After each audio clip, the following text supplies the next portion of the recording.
북한에서 목숨을 걸고 전해진 충격적인 진실을 공개합니다. 여러분의 구독과 좋아요가 침묵 속에 갇힌 수많은 우리 동포들에게 희망이 될 수 있습니다. 뜨거운 순댓국 한 스푼을 입에 넣는 순간 저는 그만 울음을 터뜨리고 말았습니다. 왜 그러나? 맛이 없나? 걱정스러운 표정으로 묻는 60대 아저씨 앞에서 23세 저는 제대로 대답할 수도 없었어요. 아닙니다. 너무 맛있어서. 20년 넘게 살면서 이렇게 맛있는 쌀을 먹어본 적이 없었거든요. 평양 응원단 출신인 저조차 한 번도 경험해보지 못한 그 맛이었습니다. 하얀 쌀알이 입안에서 부드럽게 씹히는 그 순간 제가 왜 목숨을 걸고 이 땅까지 왔는지 확실히 알 수 있었어요. 바로 이거였어요. 이 한 그릇의 순댓국 때문이었습니다. 압록강을 건널 때의 두려움도 정글에서의 절망도 모든 것이 이 순간을 위해서였구나 싶었어요. 저는 평양 만경대 구역에서 태어나 자랐습니다. 아바이는 당 간부였고 어마이는 김일성 종합대학을 나온 엘리트였죠. 그 덕분에 출신성분도 좋고 어려서부터 넌 특별한 아이야라는 말을 들으며 자랐습니다. 17살 되던 해 평양 응원단 선발에 뽑혔을 때 우리 집안이 얼마나 자랑스러워했는지 모릅니다. 우리 순이가 위대한 수령님을 위해 선택받은 꽃이 되었구나. 어마이가 눈물을 글썽이며 말씀하셨던 그 순간이 아직도 생생합니다. 당시엔 정말 그런 줄 알았어요. 평양 응원단이라는 게 얼마나 영광스러운 일인지 온 나라가 부러워하는 자리라고 생각했습니다. 응원단 합숙소에 들어가서부터는 정말 특별한 대우를 받았습니다. 매일 새벽 5시에 기상해서 체조를 하고 오전 내내 춤과 노래 연습을 했죠. 우리는 위대한 수령님을 위해 선택받은 꽃들입니다. 조선의 아름다움을 세계에 보여줄 사명을 띠고 있습니다라는 말을 매일 외우며 살았습니다. 일반 주민들과는 확실히 다른 생활이었어요. 외국산 화장품도 쓸 수 있었고 평양 시내 고급 식당에도 출입할 수 있었습니다. 다른 또래 여자아이들이 농장에서 일하거나 공장에서 힘든 노동을 할 때 저희는 화려한 치마 저고리를 입고 춤을 추었죠. 그땐 정말 제가 특별한 존재라고 믿었습니다. 하지만 그 특별함에도 한계가 있다는 걸 서서히 깨닫기 시작했어요. 특히 먹는 것에서 말입니다. 응원단이라고 해서 쌀밥을 마음껏 먹을 수 있는 건 아니었거든요. 아침엔 강냉이죽, 점심엔 감자 몇 개와 나물, 저녁에나 겨우 보리가 섞인 밥을 먹을 수 있었습니다. 그나마도 일반 주민들보다는 나은 편이었지만요. 진짜 충격을 받은 건 처음으로 중국에 공연을 갔을 때였습니다. 베이징의 한 호텔에서 머물렀는데 그곳 식당에서 본 쌀밥의 모습이 지금도 잊혀지지 않습니다. 정말 하얀 쌀이 그렇게 많을 수가 있다니. 중국 사람들이 그 쌀밥을 당연하다는 듯이 먹고 심지어 남기기까지 하는 모습을 보고 있으니 가슴이 이상하게 두근거렸어요. 순이야, 저기 사람들은 매일 저런 쌀밥을 먹는 것 같지 않나? 같은 응원단 동료인 금순이가 제게 조심스럽게 물어봤습니다. 저도 그런 생각이 들었지만 감히 입 밖으로 내지는 못했어요. 그런 말을 하면 안 된다는 걸 알고 있었거든요. 그날 밤 잠을 이루지 못하고 뒤척이면서 혼자 생각해봤습니다. 왜 우리는 위대한 조선에 살면서도 저런 쌀밥을 마음껏 먹지 못할까? 우리나라가 정말 세계에서 가장 잘 사는 나라라면 중국 사람들보다 못할 리 없는데 다음 날 공연장에서도 계속 그런 생각이 들었어요. 화려한 치마 저고리를 입고 조선민주주의 인민공화국 만세를 외치면서도 속으로는 어젯밤에 본 그 하얀 쌀밥 생각만 계속 났습니다. 웃으며 춤을 추면서도 마음속으론 강냉이죽 말고 진짜 쌀밥을 배불리 먹어보고 싶습니다라는 말이 맴돌았어요. 그때부터였던 것 같아요. 제 마음속에 작은 균열이 생기기 시작한 게 말입니다. 응원단 합숙소로 돌아와서도 매일 먹는 강냉이죽이 예전 같지 않더라고요. 텁텁하고 거친 그 맛이 왜인지 더 서글프게 느껴졌습니다. 동료들과 함께 연습을 하면서도 자꾸만 딴 생각이 들었어요.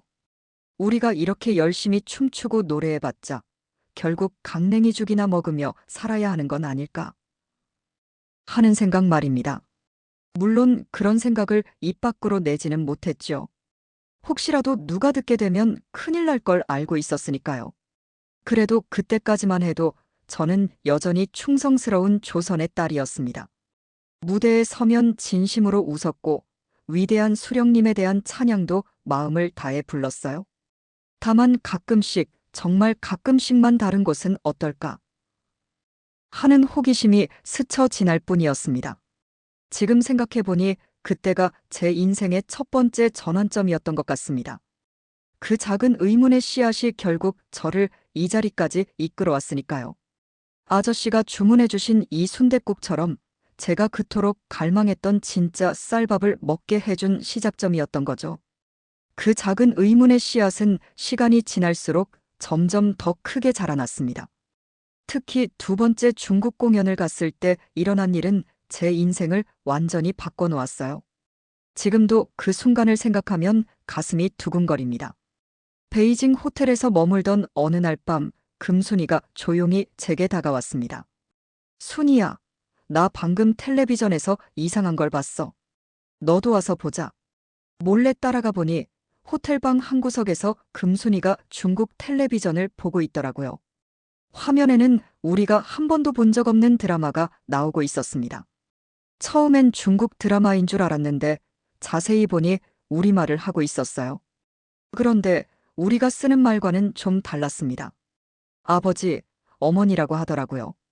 우리는 아바이, 어마이라고 하는데 말입니다. 그리고 그 드라마 속 사람들이 먹는 음식들. 정말 충격적이었어요. 저기 사람들은 쌀밥을 그냥 남기네요. 금순이가 떨리는 목소리로 속삭였습니다. 화면 속에서는 한 가족이 식탁에 둘러앉아 흰 쌀밥과 여러 가지 반찬을 먹고 있었는데 심지어 밥그릇에 밥을 남기고 일어서는 아이도 있었어요. 저희가 보기엔 그야말로 상상할 수 없는 풍요로움이었습니다. 저게 정말 우리나라 남쪽 사람들일까? 제가 조심스럽게 물어봤습니다. 금순이도 확신할 수 없다는 표정이었어요. 하지만 분명한 건 그들이 우리보다 훨씬 잘 먹고 산다는 것이었습니다. 그날 밤 저희는 아무 말도 하지 못하고 각자 방으로 돌아갔어요. 너무나 충격적이었거든요. 평양으로 돌아온 후에도 그 장면이 계속 머릿속에서 맴돌았습니다.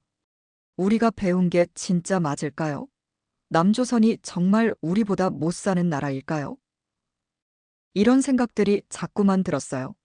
하지만 누구에게도 말할 수 없었습니다. 이런 생각을 한다는 것 자체가 반국가적인 일이라는 걸 잘 알고 있었거든요. 그러던 중 더 큰 충격을 받게 되었습니다. 평양 시내를 지나가다가 뒷골목에서 굶주린 아이들을 본 거예요. 꽃제비라고 부르는 그 아이들이 쓰레기통을 뒤지며 먹을 것을 찾고 있었습니다. 같은 평양 안에서도 이런 일이 일어나고 있다는 사실이 믿어지지 않았어요. 위대한 수령님께서 모든 인민을 골고루 잘 살게 해주신다고 배웠는데 현실은 그렇지 않았습니다.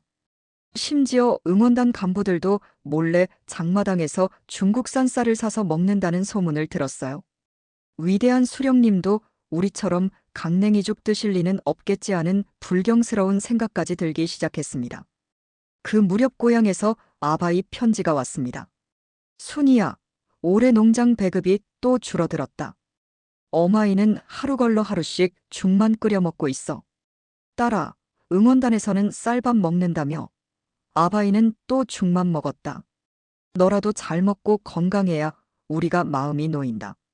편지를 읽으면서 눈물이 났습니다. 응원단이라는 특권층에 속해 있으면서도 결국 제 가족들은 여전히 굶주리고 있었던 거예요. 그리고 제가 먹는 것도 사실 그렇게 좋은 게 아니었습니다. 가끔 쌀이 섞인 밥을 먹을 뿐 대부분은 강냉이죽이나 감자로 끼니를 때웠거든요. 이게 정말 세상에서 가장 잘 사는 나라의 모습일까? 하는 의문이 점점 커졌습니다. 중국에서 본 그 드라마 장면과 우리 현실이 너무나 달랐어요. 그들은 쌀밥을 남기면서도 우리는 강냉이죽도 제대로 못 먹고 사는 게 이상하지 않나요? 그런데 더 무서운 일이 일어났습니다. 같은 응원단 동료였던 영희가 어느 날 갑자기 사라진 거예요. 며칠 전까지만 해도 저와 함께 연습하고 밥도 같이 먹었는데 어느 날 아침에 일어나 보니 영애 자리가 비어 있었습니다. 나중에 알고 보니 영희가 남조선이 더 잘 산다고 말했다가 다른 동료가 신고를 한 거였어요. 보위부에서 와서 영희를 데려갔다고 하더라고요. 그 후로 영희가 어떻게 되었는지는 아무도 모릅니다. 아마 정치범 수용소로 갔을 거라는 소문만 돌았어요. 그 일 이후로 합숙소 분위기가 완전히 바뀌었습니다. 보위부 조사관들이 자주 와서 우리들을 개별적으로 불러 신문했어요. 혹시 영희로부터 이상한 말을 들은 적이 있나? 반당적, 반국가적 발언을 한 동료가 또 있나? 하는 질문들이었습니다. 모든 동료들이 서로를 의심하기 시작했어요. 누가 언제 나를 신고할지 모른다는 불안감에 시달렸습니다. 입을 조심해야 한다는 공포감이 합숙소 전체를 덮었어요. 그전까지는 그나마 동료들끼리 조심스럽게나마 속마음을 나눴는데 이제는 그것도 불가능해졌습니다. 무대에 서서 춤을 출 때가 가장 괴로웠습니다. 화려한 치마 저고리를 입고 환하게 웃으며 조선민주주의인민공화국 만세를 외쳐야 했거든요. 하지만 속으로는 계속 다른 생각을 하고 있었어요. 이 웃음이 진짜일까, 가짜일까? 나는 지금 진심으로 충성하고 있는 걸까? 관중들 앞에서 충성 맹세를 외치면서도 속으로는 중국에서 본 그 드라마 장면을 떠올렸습니다. 자유롭게 쌀밥을 먹고 마음껏 웃고 떠드는 사람들의 모습 말이에요. 저들은 정말 행복해 보였는데 하는 생각이 자꾸만 들었어요. 그렇게 저는 점점 두 개의 얼굴을 가지게 되었습니다. 겉으로는 충성스러운 응원단원, 속으로는 의문으로 가득한 한 인간. 이런 이중적인 삶이 너무나 괴로웠어요. 언제까지 이렇게 살아야 할까? 진짜 진실은 무엇일까? 그런 생각들로 밤잠을 이루지 못하는 날들이 계속되었습니다. 그렇게 고민과 의문 속에서 지내던 중 제 인생을 완전히 바꿔놓을 만남이 찾아왔습니다. 세 번째 중국 공연을 위해 단동에 갔을 때였어요. 자유시간에 혼자 압록 강변을 걷고 있는데 한 조선족 할머니께서 저에게 말을 걸어오셨습니다. 아가씨, 북한에서 왔지? 할머니는 제 말투를 듣고 금방 알아차리셨어요. 처음엔 경계심이 들었지만 할머니의 따뜻한 눈빛을 보니 왠지 마음이 놓였습니다. 네, 평양에서 왔습니다. 제가 조심스럽게 대답했어요. 그래, 평양 아가씨구나. 참 예쁘게 생겼네. 할머니가 자상하게 말씀하시더니 갑자기 이런 말을 하셨어요. 얘야, 남조선에서는 쌀밥이 남아 돌아서 버리기도 한단다. 돼지밥으로 주기도 하고 말이야. 그 말을 듣는 순간 머리가 띵해졌습니다. 정말 그럴 수가 있을까요? 저희는 쌀 한 톨도 아까워하며 사는데 같은 민족이 사는 남쪽에서는 쌀밥을 버린다니요. 정말 그런가요? 제가 떨리는 목소리로 물어봤어요. 물론이지. 내가 거짓말해서 뭐 하겠나? 남조선 사람들은 고기도 매일 먹고 과일도 실컷 먹어. 젊은 아가씨들은 예쁜 옷도 마음껏 사입고 말이야. 할머니의 말 하나하나가 제게는 충격이었습니다. 그날 밤 숙소로 돌아와서도 잠을 이룰 수 없었어요. 할머니 말이 계속 머릿속에서 맴돌았습니다. 남조선에서는 쌀밥을 버리기도 한다고. 우리가 그토록 갈망하는 쌀밥을 남조선 사람들은 버린다는 게 믿어지지 않았어요. 다음 날 다시 할머니를 찾아가서 더 자세한 이야기를 들었습니다. 얘야, 남조선으로 가고 싶으면 방법이 있어. 위험하긴 하지만 불가능한 건 아니야. 할머니가 조용히 말씀하셨어요. 그 순간 제 심장이 미친 듯이 뛰기 시작했습니다. 정말 갈 수 있나요? 제가 간절하게 물어보니 할머니가 고개를 끄덕이셨어요. 근데 목숨은 걸어야 해. 그날부터 제 머릿속은 온통 그 생각뿐이었습니다. 정말 갈 수 있을까? 남조선에 가면 정말 쌀밥을 마음껏 먹을 수 있을까? 밤마다 이런 상상을 했어요. 하얀 쌀밥을 배불리 먹고 자유롭게 웃고 떠드는 제 모습을요. 하지만 동시에 무서운 생각들도 들었습니다. 가족들은 어떻게 되는 걸까요? 연좌제로 인해 아바이와 어마이가 처벌받으면 어떡하죠? 그리고 혹시 잡히기라도 하면 정치범 수용소에 갇혀 죽을 수도 있잖아요. 며칠 동안 고민에 고민을 거듭했습니다. 응원단 연습을 하면서도 계속 그 생각만 했어요. 동료들과 함께 조선민주주의인민공화국 만세! 를 외치면서도 속으로는 20년을 속고 살았구나 하는 깨달음이 점점 확실해졌습니다. 우리가 배운 것들, 믿어온 것들이 모두 거짓말이었다는 걸 이제는 확신할 수 있었어요. 결국 결심을 굳혔습니다. 쌀밥을 배불리 먹을 수 있는 곳에서 살고 싶습니다. 자유롭게 살고 싶어요.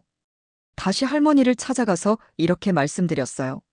할머니는 제 눈을 한참 들여다보시더니 천천히 고개를 끄덕이셨습니다. 그래, 결심했구나. 그럼 내가 아는 사람을 소개해줄게. 하지만 정말 위험한 일이야. 마음을 단단히 먹어야 해. 할머니가 브로커 연락처를 적어서 주셨어요. 그 작은 종이 쪽지가 제게는 새로운 인생으로 가는 티켓처럼 느껴졌습니다. 그때부터 은밀하게 계획을 세우기 시작했어요. 응원단 일정을 이용해서 언제 어떻게 빠져나갈지, 어떤 길로 가야 안전할지 세심하게 계획했습니다. 동료들에게는 절대 들키지 않도록 조심했어요. 영의 일 때문에 모두가 서로를 의심하고 있었거든요. 짐은 최소한으로만 준비했습니다. 너무 많이 챙기면 의심받을 수 있으니까요. 평소 입던 옷 몇 벌과 작은 사진 한 장, 그리고 어마이가 주신 반지 하나가 전부였어요. 무엇보다 중요한 건 부모님께 드릴 편지였습니다. 아바이, 어마이 용서해주세요. 딸이 너무 이기적인 선택을 합니다. 하지만 자유롭게 살고 싶어요. 사실 저도 평양에서 쌀밥 못 먹어요. 맨날 죽만 먹고 살았습니다. 거짓말해서 죄송해요. 이제는 진짜 쌀밥을 먹으며 살고 싶습니다. 20년 동안 속고 살았다는 걸 알았어요. 남조선에서는 쌀이 남아 돌아서 버리기도 한다고 합니다. 왜 우리만 이렇게 살아야 하는지 모르겠어요. 언젠가 꼭 다시 만날 수 있기를 바랍니다. 편지를 쓰면서 눈물이 계속 났어요. 부모님이 얼마나 걱정하실까, 얼마나 원망하실까 생각하니 가슴이 찢어질 것 같았습니다. 특히 연좌제 때문에 아바이가 당에서 쫓겨나고 가족 모두가 고생할 걸 생각하니 더욱 마음이 아팠어요. 하지만 그래도 가야겠다는 생각은 변하지 않았어요. 탈북하기 전날 마지막 공연이 있었습니다. 단동신의 극장에서 하는 공연이었는데 저에게는 정말 아이러니한 순간이었어요. 화려한 치마 저고리를 입고 무대에 올라가서 조선민주주의인민공화국 만세! 를 외쳤거든요. 속으로는 이별 인사를 하면서 말이에요. 위대한 수령님의 은덕으로 우리는 세상에서 가장 행복한 민족입니다. 마이크를 잡고 이렇게 외치면서도 속으로는 거짓말이야, 다 거짓말이었어라고 생각했어요. 관중들의 박수 소리가 들렸지만 제게는 그것마저 공허하게 느껴졌습니다. 동료들의 순진한 미소를 보면서 복잡한 감정이 들었습니다. 얘들은 아직도 모르고 있구나. 우리가 얼마나 속고 살고 있는지. 하지만 제가 말해줄 수도 없었어요. 영희처럼 될 수도 있으니까요. 그저 마음속으로 미안해, 얘들아. 나만 혼자 도망가서 미안해라고 중얼거렸을 뿐이에요. 공연이 끝나고 숙소로 돌아온 후 그날 밤이 정말 길게 느껴졌습니다. 정말 괜찮을까? 잡히면 어떡하지? 총에 맞아 죽을 수도 있는데. 하는 두려움이 계속 엄습했어요. 손이 떨려서 잠을 이룰 수가 없었습니다. 하지만 그때마다 할머니가 해주신 말을 떠올렸어요. 남조선에서는 쌀밥이 남아 돌아서 버리기도 한단다. 그리고 중국에서 봤던 그 드라마 장면도요. 자유롭게 쌀밥을 먹고 마음껏 웃는 사람들의 모습. 그래, 나도 그런 곳에서 살고 싶어. 진짜 쌀밥을 배불리 먹고 싶다. 그 간절한 소망이 모든 두려움을 이겨냈습니다. 새벽 4시, 마침내 숙소를 빠져나갈 시간이 왔어요. 드디어 새로운 인생을 향한 첫걸음을 내디딜 순간이었습니다. 새벽 4시, 숙소를 조용히 빠져나왔습니다. 심장이 터질 것 같았어요. 복도를 걸을 때마다 발걸음 소리가 너무 크게 들리는 것 같아서 발끝으로만 걸었습니다. 문을 열 때 삐걱거리는 소리조차 천둥 소리처럼 크게 들렸어요. 브로커가 정해준 만남의 장소는 압록 강변 작은 선착장이었습니다. 어둠 속에서 손전등을 한 번만 깜빡이면 된다고 했어요. 가슴이 두근거려서 숨 쉬는 것도 힘들었지만 그래도 한 걸음 한 걸음 나아갔습니다. 이제 정말 돌아갈 수 없구나 하는 생각이 들면서 무서우면서도 한편으로는 해방감이 들었어요.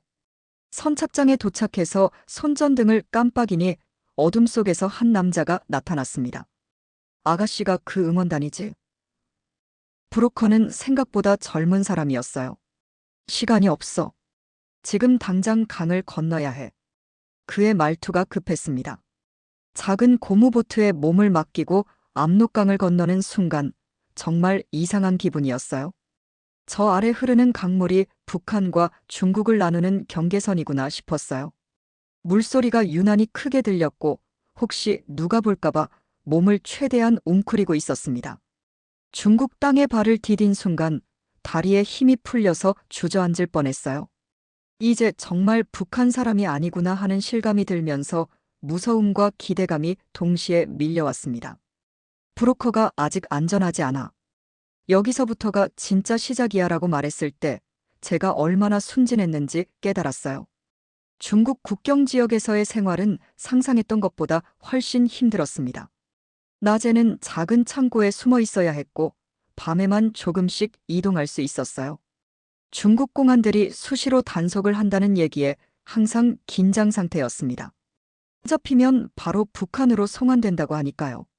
가장 힘든 건 먹는 것이었어요. 브로커가 가끔 라면이나 빵을 가져다 주긴 했지만 하루 한 끼도 제대로 못 먹는 날이 많았습니다. 아이러니하게도 쌀밥을 먹기 위해 탈북했는데 정작 굶주리고 있는 제 모습이 우스웠어요. 응원단 시절이 그나마 나았나 하는 생각까지 들었습니다. 일주일쯤 지났을 때 큰 위기가 찾아왔어요.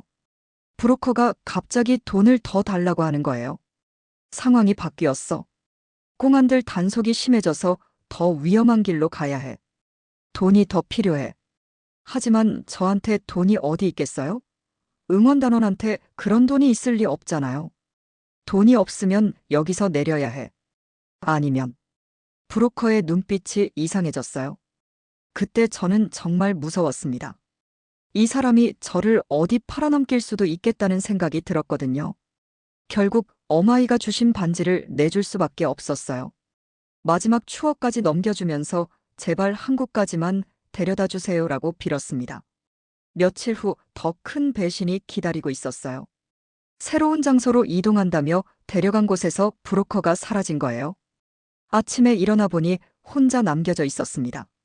중국어도 모르고 돈도 없고 갈 곳도 없는 상황에서 정말 절망적이었어요. 그때부터는 진짜 지옥 같은 나날이 시작되었습니다. 중국 농촌 지역을 떠돌아다니면서 일당벌이를 했어요. 말이 통하지 않으니까 몸짓으로만 의사소통을 해야 했고 하루 종일 일해도 겨우 빵 한 개간밖에 못 받았습니다. 지금 생각하면 돈을 훨씬 많이 받아야 했을 것 같은데요. 멋모르는 북한 사람이라고 고작 빵 하나 주고 부려먹은 것 같아요. 어느 날은 옥수수밭에서 일하다가 중국 공안들이 나타났어요. 북조선 사람이다. 누군가가 신고를 한 모양이었어요. 정말 죽을 힘을 다해서 도망쳤습니다. 밭고랑 사이로 기어가면서 옷이 다 찢어졌지만 그런 건 중요하지 않았어요. 잡히면 끝이니까요. 한 달 넘게 그렇게 숨어 지내면서 정말 많은 생각을 했어요. 내가 지금 뭘 하고 있는 건가? 정말 쌀밥을 먹기 위해 이런 고생을 해야 하나? 때로는 포기하고 싶었지만 그래도 계속 버텼습니다. 이미 돌아갈 수도 없는 길이었으니까요. 어차피 북한으로 들어가봤자 죽음만이 기다릴 뿐이었습니다. 다시 브로커를 만나는 데까지 2달이 걸렸어요. 조선족 교회에서 만난 목사님이 도와주셨거든요. 북한 아가씨라고. 많이 힘들었지? 한국으로 갈 수 있는 길을 알려줄게. 목사님의 따뜻한 말씀을 들으면서 눈물이 났어요. 라오스를 거쳐 태국으로 가는 길이었습니다. 이 길이 가장 안전해. 하지만 정글을 며칠 동안 걸어가야 해. 목사님이 설명해 주실 때는 쉬워 보였는데 막상 시작해보니 정말 힘들었어요. 정글에서의 며칠은 제 인생에서 가장 힘든 시간이었습니다. 뱀과 벌레들, 그리고 알 수 없는 동물 소리들. 물도 부족하고 음식도 부족했어요. 발바닥은 물집투성이가 되었고 온몸이 가시에 찢어졌습니다. 태국 국경에 도착했을 때의 기분을 어떻게 설명해야 할까요? 태국 경찰에게 붙잡혔을 때조차 안도감이 들었어요. 이제 한국으로 갈 수 있구나 하는 희망이 보였거든요. 태국 수용소에서의 한 달도 쉽지 않았지만 그래도 북한이나 중국에서보다는 안전했어요. 다른 탈북민들도 많이 만났고 한국에 대한 정보도 더 많이 들을 수 있었습니다. 정말 한국에서는 쌀밥을 마음껏 먹을 수 있대요? 라고 물어봤을 때 선배 탈북민이 그럼 걱정 마. 거기 가면 매일 쌀밥이야 라고 말해줬어요. 드디어 한국 영사관 직원을 만나게 되었을 때 제가 처음으로 한 질문이 뭔지 아세요? 이제 정말 쌀밥을 먹을 수 있나요? 였어요. 영사관 직원분이 웃으면서 물론이죠. 한국에 가면 매일 쌀밥 드실 수 있어요 라고 대답해 주셨을 때 정말 눈물이 났습니다. 한국행 비행기에 탑승하는 순간 그동안의 모든 고생이 주마등처럼 스쳐 지나갔어요. 압록강을 건널 때의 두려움, 중국에서의 배고픔, 정글에서의 절망감. 하지만 이제 모든 게 끝났다는 안도감이 더 컸습니다. 이제 정말 자유로운 세상으로 가는구나 하는 벅찬 감정으로 가슴이 벅차올랐어요. 인천공항에 도착한 순간을 어떻게 설명해야 할까요? 비행기에서 내려 공항 건물로 들어서는데 제 눈에 보이는 모든 것이 꿈 같았어요. 번쩍번쩍한 조명, 깨끗한 바닥, 그리고 자유롭게 걸어다니는 사람들의 모습. 정말 여기가 남조선인가? 하는 생각이 들면서 다리가 후들거렸습니다. 공항에서 일하는 분들의 친절한 모습도 신기했어요. 웃으면서 인사를 해주시고 길을 물어보면 자세히 알려주시더라고요. 북한에서는 공무원들이 그렇게 친절하지 않거든요. 항상 위압적이고 무뚝뚝했는데 여기는 정말 달랐어요. 처음 본 한국의 풍요로움에 압도되었습니다. 공항 상점들만 봐도 그렇게 많은 음식들이 있더라고요. 과자, 빵, 음료수. 그리고 무엇보다 놀라운 건 쌀로 만든 음식들이 정말 많다는 거였어요. 김밥, 주먹밥, 심지어 쌀과자까지. 정말 여기서는 쌀이 흔한 거구나 싶었어요. 하나원에서의 적응 교육은 새로운 충격의 연속이었습니다. 남한 말투부터 배워야 했어요. 동무가 아니라 친구라고 해야 하고 강냉이가 아니라 옥수수라고 해야 한다는 걸 배웠습니다. 처음엔 정말 어색했어요. 23년 동안 써온 말을 하루아침에 바꾸기가 쉽지 않더라고요. 가장 놀라운 건 식당에서였어요. 하나원 식당에 가니까 정말 하얀 쌀밥이 그릇에 가득 담겨 있는 거예요. 그리고 더 드시고 싶으시면 더 가져가세요 라고 하더라고요. 저는 그 말을 듣고 정말 울 뻔했어요. 여기서는 정말 쌀밥을 마음껏 먹을 수 있다는 게 사실이구나 싶었거든요. 하지만 막상 쌀밥을 앞에 두고도 제대로 먹지 못하겠더라고요. 너무 소중해서 아껴 먹어야 할 것 같았어요. 다른 탈북민들이 걱정 마, 여기서는 매일 이런 거 먹으라고 말해줘도 믿어지지 않았습니다. 20년 넘게 굶주림에 시달렸던 몸과 마음이 쉽게 바뀌지 않더라고요. 하나원을 나와서 사회에 나갔을 때가 진짜 시련이었습니다. 첫 직장은 작은 공장이었는데 사람들의 시선이 부담스러웠어요. 북한에서 왔다는 말을 하면 사람들이 저를 신기한 동물 보듯 쳐다봤어요. 정말 김정은을 봤어? 거기서는 뭘 먹고 살아? 이런 질문들이 끊이지 않았습니다. 가장 힘든 건 응원단 출신이라는 걸 숨기고 싶었던 마음이었어요. 사람들이 응원단이면 북한에서 춤추면서 잘 살았네. 라고 오해하더라고요.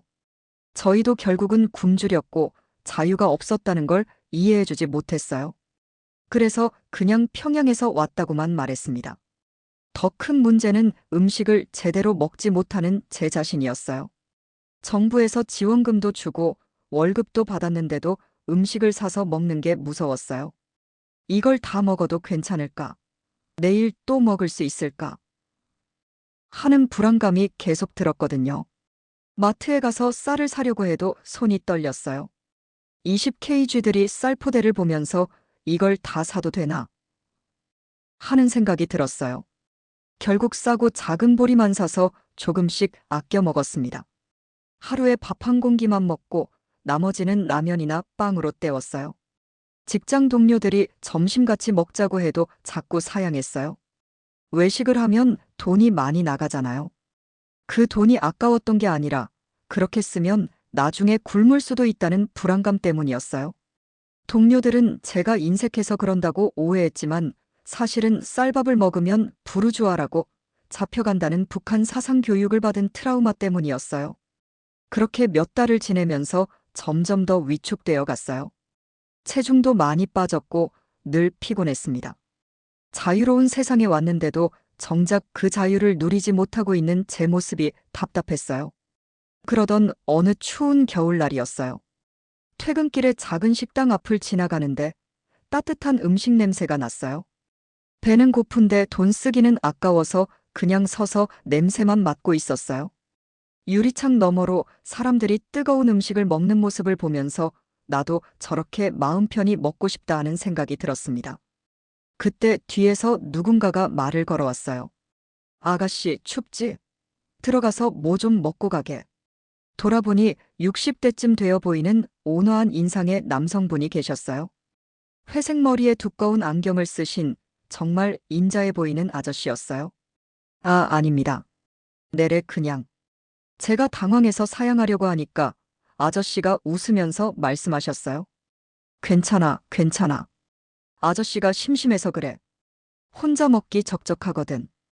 같이 먹자. 저는 정말 망설였어요. 낯선 사람의 호의를 받아도 되는 건지, 그리고 제가 북한에서 왔다는 걸 알면 어떻게 반응할지 모르겠더라고요. 저는 북한에서 왔는데도 괜찮습니까? 제가 조심스럽게 고백했어요. 그런데 아저씨의 대답이 정말 의외였어요. 그게 뭐가 중요한가? 같은 동포인데. 추운 날씨에 밖에서 서 있으면 감기 걸려. 어서 들어가자. 아저씨가 자연스럽게 식당 문을 열어주시더라고요. 그때 처음으로 편견 없이 대해주는 사람을 만났다는 생각이 들었어요. 제가 어디서 왔는지, 무슨 일을 하는지 묻지도 않고 그냥 추운 사람을 따뜻한 곳으로 데려가 주려는 그 마음이 너무 고마웠어요. 식당에 들어가니까 따뜻한 공기가 얼굴을 감쌌어요. 아저씨가 구석자리에 앉으면서 여기 순댓국이 맛있어. 한번 먹어보게라고 말씀하시더라고요. 저는 순댓국이 뭔지도 잘 몰랐어요. 북한에는 그런 음식이 없거든요. 아저씨, 저 돈이. 제가 걱정스럽게 말하려고 하니까 아저씨가 손을 저으시면서 괜찮다니까. 아저씨가 사는 거야. 여태 고생 많았지? 편하게 먹으라고 하셨어요. 그 따뜻한 말투와 자연스러운 배려에 마음이 뭉클해졌습니다. 오랜만에 느껴보는 진정한 온정이었어요. 조건도 없고 대가도 바라지 않는 순수한 친절. 북한에서는 이런 걸 받으려면 뭔가 대가를 줘야 했는데 여기서는 정말 그냥 주시는 거더라고요. 잠시 후 뜨거운 순댓국이 나왔습니다. 하얀 그릇에 담긴 뜨거운 국물에서 김이 모락모락 올라오고 있었어요. 국물 색깔은 우윳빛처럼 뽀얗고 그 안에 순대와 여러 가지 재료들이 들어있더라고요. 이런 음식은 처음 봅니다. 제가 신기한 듯 말하니까 아저씨가 웃으면서 맛있을 거야라고 말씀해 주셨어요. 그 말이 얼마나 고마웠는지 모르겠어요. 천천히 먹어도 된다는 말이요. 북한에서는 항상 급하게 먹어야 했거든요. 언제 없어질지 모르니까요. 하지만 아저씨는 제가 여유 있게 먹을 수 있도록 배려해 주셨어요. 국물의 구수한 냄새가 코끝에 닿았을 때 왠지 마음이 편안해지는 느낌이었어요. 고향에서 어머니가 끓여주던 된장국 냄새와는 다르지만 어딘가 비슷한 따뜻함이 있었어요.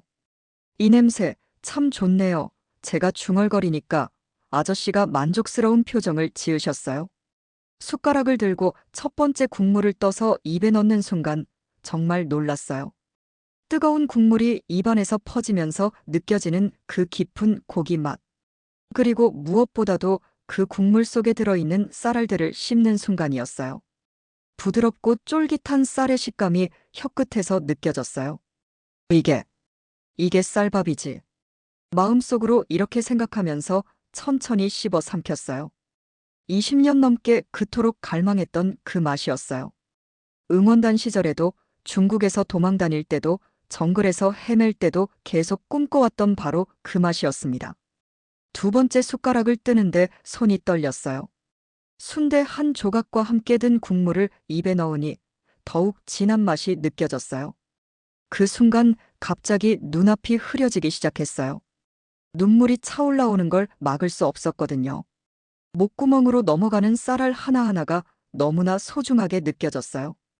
그동안 강냉이죽, 감자, 그리고 굶주림 속에서 살아온 제 인생이 이 한 숟가락의 순댓국으로 보상받는 것 같았어요.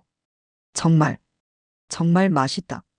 제가 중얼거리자마자 눈물이 주르륵 흘러내렸습니다. 왜 그러나? 맛이 없나? 아저씨가 걱정스러운 표정으로 물어보셨어요. 저는 고개를 저으면서 아닙니다. 너무 맛있어서. 하고 답했지만 이미 눈물이 멈추지 않았어요. 20년 동안 참아왔던 모든 감정이 한순간에 터져나오는 것 같았습니다. 세 번째 숟가락을 뜨려고 하는데 눈물 때문에 잘 보이지 않았어요. 하지만 그래도 계속 먹었어요. 한 입 먹을 때마다 이게 진짜야, 이게 진짜 쌀이야라는 생각이 들면서 더욱 눈물이 났어요. 평양 응원단 시절부터 지금까지의 모든 순간들이 주마등처럼 스쳐 지나갔어요. 중국에서 처음 본 그 드라마 장면, 조선족 할머니가 해주신 말씀, 압록강을 건널 때의 두려움, 정글에서의 절망감, 그리고 지금 이 순간까지. 모든 게 이 한 그릇의 순댓국으로 연결되어 있는 것 같았어요. 23년을 살면서 이런 밥은 처음입니다. 제가 울면서 고백했어요. 응원단에서도 평양에서도 이렇게 맛있는 쌀만 먹어본 적이 없어요. 정말 꿈 같아요. 말하면서도 계속 숟가락을 입에 가져갔어요. 한 번도 놓치고 싶지 않았거든요. 그때 아저씨가 자리에서 일어나서 제 옆으로 오셨어요. 그동안 많이 힘들었구나 하시면서 제 등을 살며시 다독여 주셨어요. 그 따뜻한 손길에 더욱 눈물이 났어요. 언제부터인지 제가 흐느끼고 있었어요. 이제 괜찮아. 여기서는 매일 이런 거 먹을 수 있어. 아저씨의 목소리도 조금 떨리고 있었어요. 아저씨 눈시울도 붉어져 있더라고요. 많이 고생했구나. 젊은 나이에 그런 험한 길을 혼자 와서. 아저씨도 마음이 아프셨나 봐요. 그릇을 거의 다 비우고 나서야 조금 진정이 되었어요. 배가 든든하게 찬 느낌, 몸이 따뜻해지는 느낌이 너무 좋았어요. 하지만 무엇보다 트라우마를 벗어 던지고 마음이 따뜻해진 게 가장 큰 변화였어요. 아저씨, 정말 고맙습니다. 제가 정중하게 인사를 드리니까 아저씨가 손을 저으시면서 뭘 고마워해. 우리 다 같은 민족 아닌가라고 하셨어요. 그 말을 들으면서 깨달았어요. 북한에서는 조건 없는 친절을 받아본 적이 없었다는 걸요. 북한에서는 모든 친절에 대가가 있었어요. 당에 대한 충성, 개인적인 이익, 뭔가 바라는 게 있어서 친절을 베푸는 거였죠. 하지만 이 아저씨는 정말 아무것도 바라지 않고 저를 도와주신 거예요. 진짜 자유로운 세상이구나 하는 실감이 들었어요. 사람들이 서로를 진심으로 배려할 수 있고 조건 없이 도움을 줄 수 있는 세상. 제가 그토록 꿈꿔왔던 그런 세상에 이제 제가 살고 있다는 게 믿어지지 않았어요. 식당을 나오면서 아저씨가 또 만나자.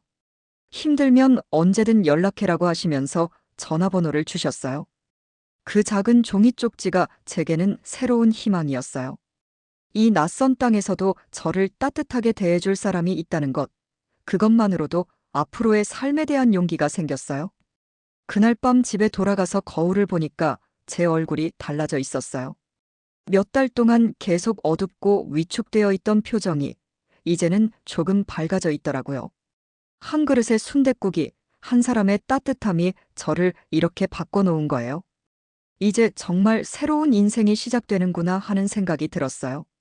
쌀밥에 대한 갈망도 중요했지만 사실 제가 정말 찾고 있던 건 이런 따뜻한 인간관계였던 것 같아요. 서로를 존중하고 배려하는 진정한 자유가 있는 세상 말이에요.